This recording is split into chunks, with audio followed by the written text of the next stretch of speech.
사랑하는 성도 여러분, 새해가 밝았습니다. 우리는 지금 성구영신 예배를 드리고 있습니다.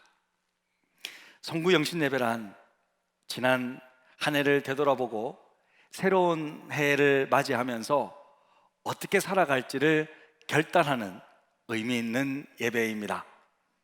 그런데 중요한 것은 어떤 관점에서 지난 한 해를 돌이켜보고 새해를 맞이할 것인가 하는 것입니다. 세상 사람들은 한 해를 돌아보며 얼마만큼 돈을 많이 벌었는지, 얼마나 성공했는지, 얼마나 많은 자산을 소유했는지 평가할 것입니다. 물론 우리도 그런 것이 어느 정도 필요는 할 것입니다. 하지만 하나님의 자녀들의 기준은 세상의 기준과는 좀 다릅니다. 성도들에게 있어서 한 해를 돌아보고 평가하는 기준은 무엇이 되어야 할까요? 그 무엇보다도 하나님의 말씀입니다. 하나님의 자녀들은 하나님의 말씀에 따라 살고 하나님의 말씀의 열매를 거두는 삶을 살아가는 사람들입니다. 왜 그렇습니까? 그것은 우리를 판단하실 분은 오직 하나님 한 분이심을 믿기 때문입니다. 그분이 우리 삶을 평가하시기에 우리는 그분의 말씀에 얼마나 많은 열매를 맺었는지가 중요한 것입니다. 사랑하는 성도 여러분, 이렇게 말씀의 열매를 맺는 관점에서 볼 때 2020년도 작년 한 해 동안 무엇을 거두셨습니까? 무엇을 거두셨습니까? 그리고 올해에는 또 무엇을 거두기를 원하십니까? 많은 사람들이 새해에 소망을 빕니다. 우리 또한 새해에 우리의 소원을 주께 부탁할 것입니다. 주님께서도 하나님의 자녀들이 새해에 마음 모아 이렇게 기도하고 하나님 앞에 아뢰고 구하는 것들 주의 깊게 들으실 것입니다. 기도하면서 새롭게 시작된 한 해가 연말에 가서 결산할 때 무엇을 거두었는지 알기 위해서는 올해에 주님의 말씀을 내 마음에 어떻게 심기로 결단하느냐에 따라 달라지는 거예요. 지금이 중요한 거예요. 지금 내가 하나님의 말씀을 어떻게 심기로 결단하느냐, 그에 따라 올 한 해에 또 결산이 달라질 것입니다. 주님은 이에 대한 명확한 교훈을 주셨습니다. 오늘 말씀을 통해 작년 한 해를 돌아보고 올해는 우리가 하나님의 말씀을 심어야 할지, 어떻게 심어야 될지 함께 배우기를 원합니다. 오늘 함께 읽었던 이 씨 뿌리는 비유는요, 마태복음, 마가복음, 누가복음 이 세 개의 복음서에 모두 기록되어 있는 아주 중요한 비유 중에 하나입니다. 오늘 비유의 내용은 여러분도 많이 들어보셨을 것이고 아주 알기 쉬운 내용입니다. 농부가 씨를 뿌렸습니다. 그런데 뿌린 씨가 네 종류의 밭에 떨어졌습니다. 뭐죠? 길가, 그 다음에 돌밭, 그 다음에 가시떨기, 그리고 좋은 땅. 이 바로 그 땅들입니다. 농부는 좋은 땅에만 씨를 뿌리면 되지 왜 이렇게 네 종류의 밭에 떨어졌는가, 씨앗이? 왜 농부가 좋은 땅에만 씨를 뿌리지 않았을까요? 그것은 여러분, 우리가 이스라엘의 상황을 이해하면 금방 알 수 있죠. 이스라엘 민족은 처음에 중앙 산악지대에 정착을 했습니다. 석회암으로 된 척박한 이 산지를 농지로 사용하기 위해 그들이 만든 것은 계단식 농경지였습니다. 이 테라스라고 하는데, 이 테라스라고 하는 계단식 농경지는 어떤 모습이냐? 바로 이런 모습입니다. 예루살렘에 있는 계단식 농경지 이 테라스의 모습인데요, 또 다른 지역에 있는 유대 강야 쪽에 있는 테라스 농경지입니다. 이렇게 계단식으로 되어 있습니다. 좀 가까이서 이 농경지를 좀 클로즈업해서 보면 여러분, 계단식 농경지가 이렇게 되어 있는데 위로 가면 갈수록 돌들이 있죠. 돌들이 많이 있습니다. 그리고 계단 주에는 길가가 있고 군데군데 가시떨기 나무들이 여러분 보입니다. 여러분, 각각의 농경지에는 사람들이 다니는 길이 있습니다. 아까 여러분 보셨듯이 이 길이 비유에 나오는 딱딱한 길가입니다. 그리고 계단식 농경지가 위로 올라가면 올라갈수록 토양이 얇아지고 바위가 많은 돌밭이 형성이 됩니다. 그리고 농부의 손길이 닿지 않는 농경지 담 주변에는 가시딸기 나무들이 밭이 만들어져 있습니다. 그래서 예수께서 이 비유의 말씀을 하실 때 이스라엘 회중들은요, 이 비유가 무엇인지 곧바로 아하, 그렇게 아는 거예요. 곧바로 알아차립니다. 하지만 그 깊은 비유의 의미가 무엇인지는 잘 몰랐습니다. 예수님은 이 비유의 말씀의 의미를 제자들이 물었습니다. 주님, 그게 무슨 말씀입니까? 그렇게 묻자 주님은 그들에게 풀어주십니다. 자, 씨는 뭐다? 씨는 천국 말씀입니다. 씨를 뿌리는 자는 누구입니까? 말씀을 가르치고 말씀을 선포하시는 예수님이십니다. 예수님이 이 땅에 오셔서 천국 말씀을 선포해 주셨습니다. 하지만 모두가 그 말씀을 다 잘 들은 것은 아니었습니다. 여러분, 네 가지 땅의 모습은요, 실은 네 부류의 사람들을 의미하기도 하는 거예요. 오늘 이 비유의 말씀을 통해서 여러분은 과연 어떤 마음의 밭인지 확인해 보시기를 바랍니다. 그리고 올해는 어떤 마음으로 하나님의 말씀을 심어야 할지 깨닫기를 바랍니다. 자, 먼저는 길가입니다. 길가입니다. 자, 길가에 떨어진 씨는 땅에 들어가기도 전에 어떻게? 새들이 와서 바로 먹어버렸습니다. 예수님은 이 새가 무엇을 의미하는지 설명해 주시죠. 새들은 악한 자들입니다. 악한 자. 악한 자가 누구죠? 사탄을 말하는 것입니다. 사탄이 가장 열심히 하는 일 중에 하나가 우리 속에서 어떤 반응을 일으키기도 전에 하나님의 말씀을 빼앗아 가는 거예요. 사탄은요, 그래서 성경에 보면요, 도둑이라고 소개하고 있어요. 무슨 도둑이냐? 말씀 도둑이에요. 말씀을 훔쳐가는 것입니다. 조금만 내 마음에 말씀이 맞지 않으면 무시해버려요. 여러분 마음 속에서 사탄이 지금 역사하는 것일 수 있어요. 마음에서 말씀이 제거되는 것입니다. 길가에 해당되는 사람들은 처음부터 말씀에 대해 완악한 마음을 가지고 있습니다. 이것은 아예 설교 전부터 귀를 막아버리는 태도입니다. 말씀에 대한 아무런 기대가 없습니다. 관심이 없습니다. 처음부터 듣지 않기로 결정하고 예배에 와서 앉아있기 때문에. 성경에서 이런 예를 찾아볼 수 있죠. 서기관들이나 바리새인들과 같은 유대 종교 지도자들입니다. 그들은 처음부터 마음이 굳어져 있었기 때문에 예수님이 어떤 말씀을 하시든지 듣지 않습니다. 전혀 안 듣는 거예요. 예수님이 이 땅에 오셔서 사람들의 병을 고쳐주셨습니다. 귀신을 내쫓는 놀라운 하늘의 기적을 일으켰습니다. 그러면 그들도 한번 와, 놀랍다 이런 생각을 해야 되는데 아무런 관심이 없습니다. 와, 이런 놀라운 기적과 일들을 행하시는 거 보니까 혹시라도 저분 하나님의 아들이 아닐까? 메시아가 아닐까? 하나님이 보내신 선지자가 아닐까? 이런 의구심을 갖는 것이 당연한 것인데 전혀 그런 의구심을 갖지 않습니다. 그냥 예수님의 말씀에 대적하기로 결단한 사람들. 예수님의 사람들의 병을 고쳐주면 왜 안식일에 병을 고치냐고 오히려 고속거리를 찾습니다. 그냥 예수를 배척합니다.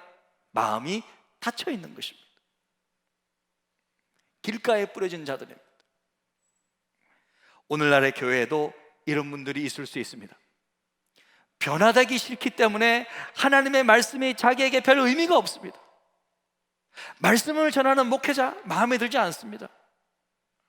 말씀 듣기 싫고 거부하는 사람들입니다. 예수님은 자신의 말씀을 거부하고 배척했을 때 어떻게 하셨습니까? 그냥 그 지역을 그들을 떠나셨습니다. 여러분, 우리 조심해야 합니다. 여러분, 우리 마음속에 말씀을 거부하는 마음이 있다면 주님은 언젠가 우리를 떠나실 거예요. 우리 마음에서 떠나시는 거예요. 그것은요, 사람에게 있어서 가장 비극입니다.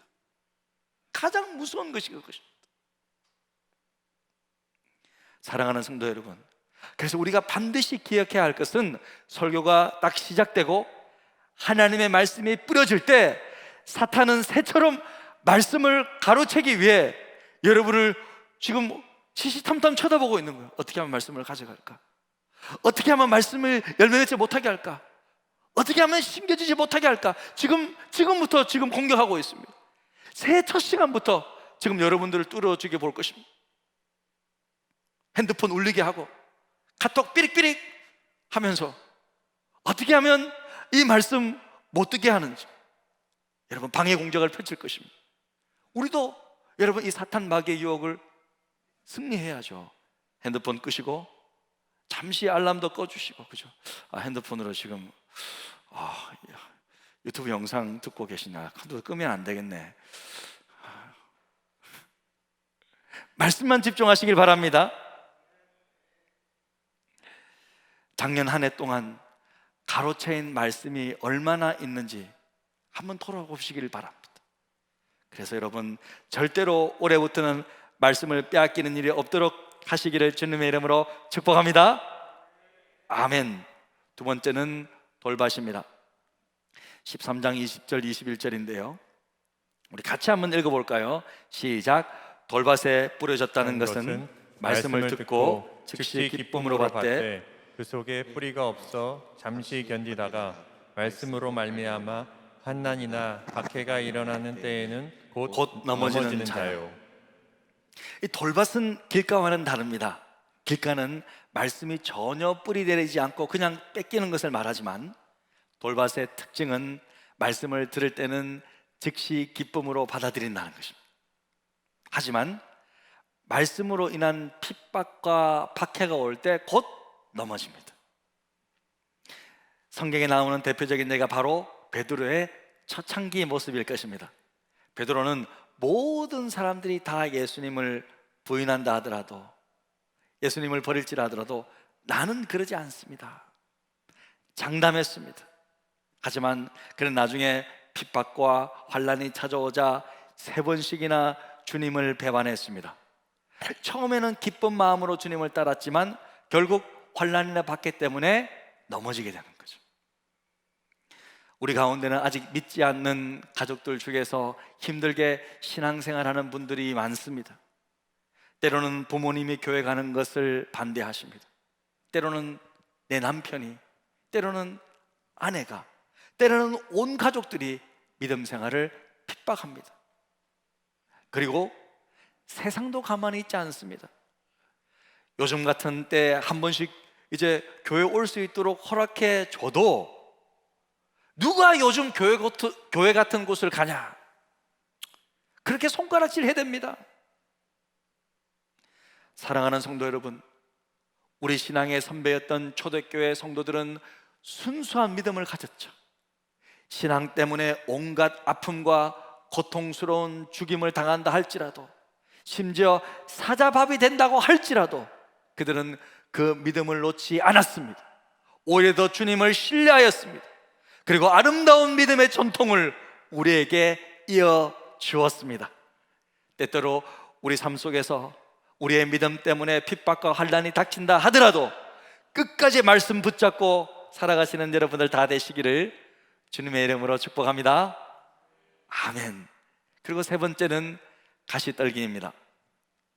자, 22절에 보니까 가시떨기에 뿌려졌다는 것은 말씀을 들으나 세상의 염려와 재물의 유혹에 말씀이 막혀 결실하지 못하는 자요라고 설명하고 있습니다.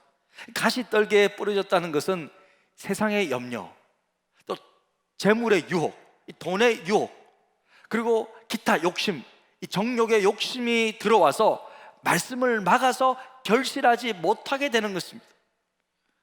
오늘날 많은 성도들이 여기에 해당되지 않은가, 그런 생각을 해봅니다. 가시떨기에 해당되는 성경 속의 인물, 누구를 한번 찾아볼 수 있을까요? 바로 부자 청년일 것입니다. 부자 청년은 영생의 길을 찾아 예수님께 왔습니다. 믿음 생활 잘하고 교회 잘 다니고 어릴 적부터 모태신앙이었습니다. 그런데 예수께서 그에게 모든 것을 버리고 자신을 따르라, 자신에게 오라고 했을 때 그는 돈의 욕심, 앞으로 자신의 장래에 대한 염려 때문에 예수님을 따르지 못했습니다. 포기하고 그냥 돌아갔었습니다. 오늘날 성도 중에서는 여러분 다른 건 다 잘 하시는데 유독 돈의 유혹에 힘들어하는 분들이 있습니다. 주님께 다 순종하고 따를 수 있지만 재물에 있어서만큼은 헌신하지 못하는 분들이 많습니다. 하지만 여러분, 물질을 하나님께 온전히 드릴 수 없는 것은 내 삶을 하나님께 드리지 못하는 것과 같습니다. 왜냐하면 오늘날 우리 삶의 열매가 바로 물질이기 때문에, 우리가 열심히 일해서 받은 소득이 열매가 물질이기 때문에요. 그래서 물질에 있어서 순종하지 못한다는 것은 솔직히 내 삶의 가장 중요한 요소가 하나님께 순종하지 못하는 것과 같습니다. 하나님은 물질이 많이 있다, 많이 없다, 그런 것으로 판단하지 않습니다. 하나님은 우리의 상황과 형편을 다 아십니다. 우리는 우리의 상황과 형편에 따라 그냥 주님을 섬기면 됩니다. 소득의 10%를 하나님께 드리는 11조는요 누구에게나 공평한 것입니다. 소득이 많으나 소득이 적으나 누구에게나 공평하게 정해놓으신 하나님의 법칙입니다. 그 말씀에 대한 믿음이 있으면 누가 뭐라고 하더라도 따르게 될 것이고, 그 말씀에 대한 믿음이 없으면 순종하기 힘들 것입니다. 사랑하는 성도 여러분, 코로나의 힘든 시기입니다. 재정적으로 위축되고 어려운 때입니다. 모두가 힘든 이때에 참 하나님을 섬긴다는 것 말처럼 쉽지가 않습니다. 여러분도 알고 있고 저도 알고 있고 우리 모두가 알고 있습니다. 하지만 여러분, 중요한 것은 이 위기의 때를 우리 주님도 다 알고 계시다는 것입니다. 이 위기의 때가 바로 우리 믿음이 금보다 더 밝게 빛나게 될 소중한 기회의 때인 것도 믿으시기를 바랍니다. 승리하시기를 바랍니다. 그리고 마지막으로 좋은 땅입니다. 좋은 땅. 자, 23절, 좋은 땅에 뿌려졌다는 것은 말씀을 듣고 깨닫는 자니 결실하여, 이렇게 되어 있습니다. 좋은 땅에 뿌려진 씨는 말씀을 듣고 깨달아 결실하였습니다. 열매를 맺었습니다. 어찌 보면 아주 단순합니다. 말씀을 듣고 깨달아 결실하게 되는 것입니다. 그런데 여기서 듣고 깨달아 결실하게 되었다는 것은 구체적으로 어떤 의미일까? 똑같은 이 비유의 말씀의 의미를 누가복음 8장 15절에 의사 누가가 좀 더 상세하게 구체적으로 설명해 주고 있습니다. 우리 다 같이 한번 중요한 말씀이니까 읽겠습니다. 시작. 좋은 땅에 있다는 것은 착하고 좋은 마음으로 말씀을 듣고 지키어 인내로 결실하는 자니라. 자, 이 구절은 좋은 땅이 무엇인지 구체적으로 설명해 주고 있습니다. 좋은 땅이란 듣고 지켜 인내로 결실한다. 자, 좋은 땅이란 뭐냐? 먼저는 착하고 좋은 마음으로 말씀을 듣는 것을 말합니다. 말씀을 듣는다, 받는 것을 말합니다. 이것은 좀 길가와 비교되죠. 길가는 처음부터 말씀을 받지 못하는 마음입니다. 완악한 마음을 말하는 것입니다. 하지만 좋은 땅이란 착하고 좋은 마음으로 말씀을 받는 것입니다. 듣는 것입니다. 둘째로 좋은 땅이란 말씀을 굳게 지키는 것을 말합니다. 지켜서 간직하는 거예요. 이것은 돌짝밭과 비교됩니다. 아까 돌짝밭 어땠습니까? 돌짝밭은 처음에는 말씀을 받지만 조금 후에 핍박과 환란이 찾아올 때 말씀을 끝까지 간직하지 못하는 것을 말합니다. 하지만 좋은 땅이란 말씀을 끝까지 굳게 지키고 간직하는 것을 의미하는 거예요. 세 번째로 좋은 땅이란 뭐냐? 말씀을 인내하는 것입니다. 그래서 견뎌내는 것을 말합니다. 이것은 가시떨기밭과 좀 비교될 수 있습니다. 가시떨기밭은 말씀을 견뎌 인내하지 못하는 것입니다. 뭐 때문에? 돈의 유혹 때문에, 자신의 정욕 때문에, 세상의 욕심 때문에 견디지 못하고 인내하지 못하고 그냥 결실하지 못하는 것입니다. 하지만 좋은 땅이란 말씀을 인내합니다. 믿음으로 견뎌내는 것을 말합니다. 이 세 가지를 다 포함하는 것이 바로 좋은 땅을 말하는 거예요. 한마디로 좋은 땅이란 뭐냐? 좋은 땅이란 좋은 마음으로 말씀을 받고 간직하고 견뎌내는 것입니다. 좋은 땅이란 그냥 저절로 되는 것이 아닙니다. 아무 생각 없이 무조건 순종하는 것도 아닙니다. 오히려 깊이 생각합니다. 먼저 착하고 좋은 겸손한 마음으로 말씀을 받습니다. 그리고 그 받은 말씀을 따라 살아갈 때 혹 어려운 상황이 생기더라도 말씀을 마음에 굳게 지키는 거예요. 말씀을 굳게 간직합니다. 그리고 때로는 세상의 유혹과 욕심이 찾아오더라도 믿음으로 인내합니다. 견딥니다. 두 주먹 불끈 한번 쥐고 참고 절제합니다. 견디는 거예요. 그러니까 유혹이 없는 것이 아닙니다. 환란이 없는 것이 아니라는 거예요. 그것들이 있지만 좋은 마음을 가진 좋은 땅이라는 것은 그것을 다 견디는 것입니다. 그렇게 해서 만들어진 것이 좋은 땅이에요.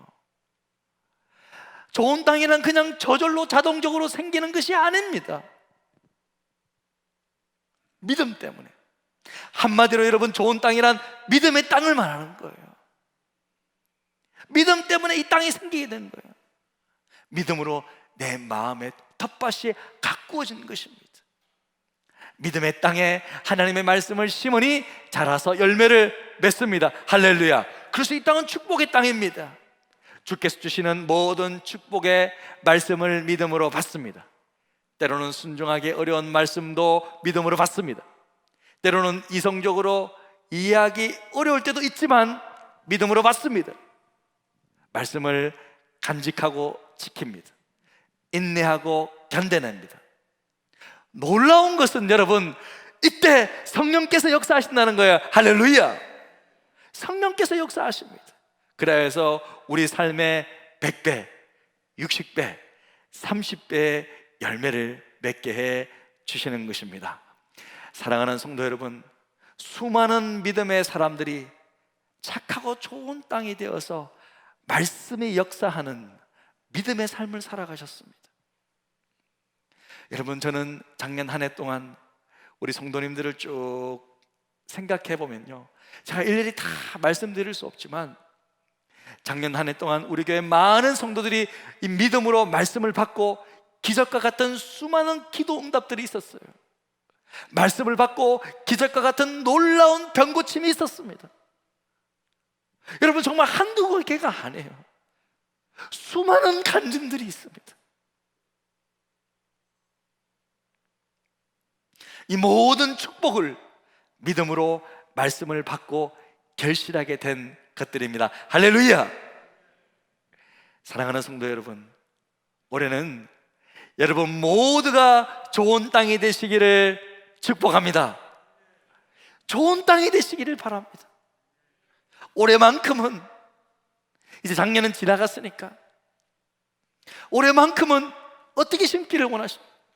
좋은 땅에 심기를 바랍니다. 여러분 자체가 좋은 땅이 되시기를 바랍니다.